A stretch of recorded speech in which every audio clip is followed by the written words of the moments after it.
Hi, this is Rev Myron. I'm a minister through Pathways of Light and a Course in Miracles student, and have been so for the last 40 years. One of the things that I do is go through the lessons every year. I've done this for several years.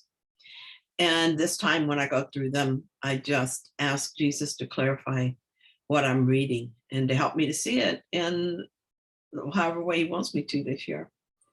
I love doing this. I love the lessons. And after I've read them and asked for clarity, then I write down whatever comes into my mind. So that's what we're doing today. So the one we're looking at today is lesson 358. No call to God can be unheard nor left unanswered. And of this I can be sure. His answer is the one I really want. You who remember what I really am alone, remember what I really want. You speak for God, and so you speak for me. And what you give me comes from God himself. Your voice, my Father, then is mine as well, and all I want is what you offer me. In just the form you choose that it be mine.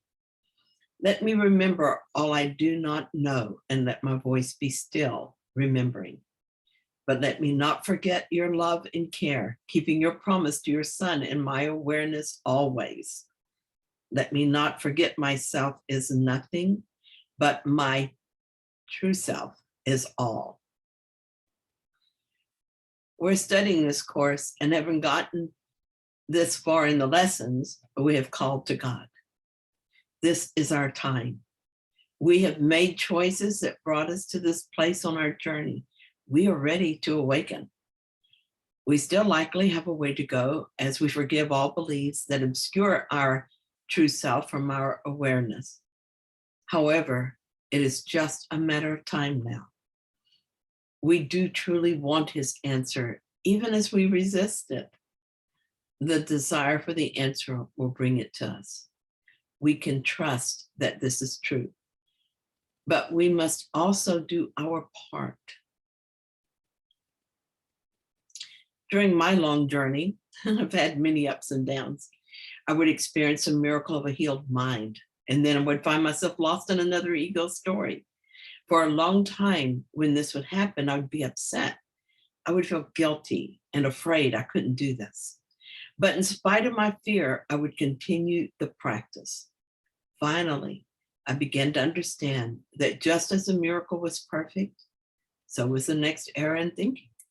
It was just something in need of healing coming up for me to work on.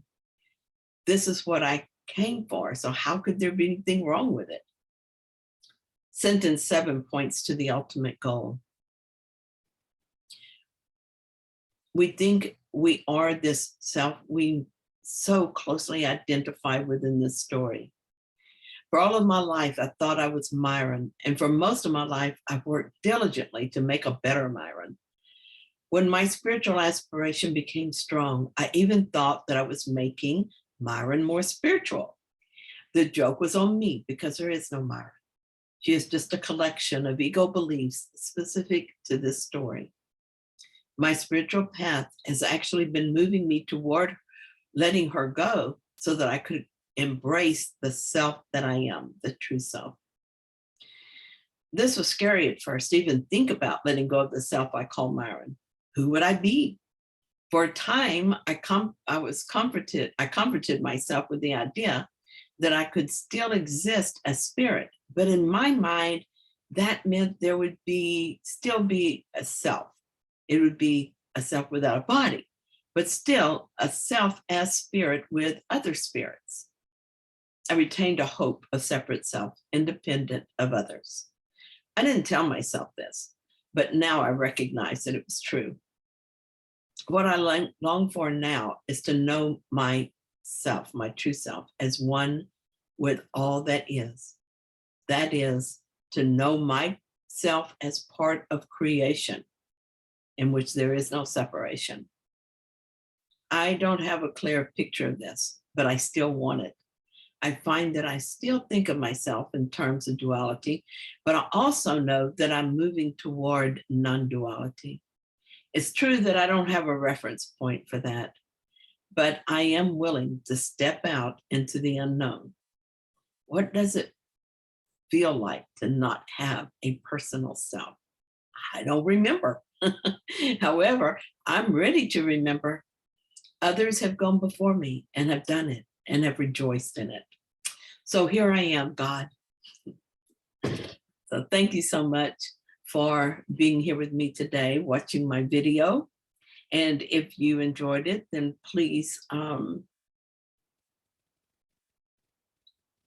just like it, maybe subscribe. Okay, I'll see you tomorrow.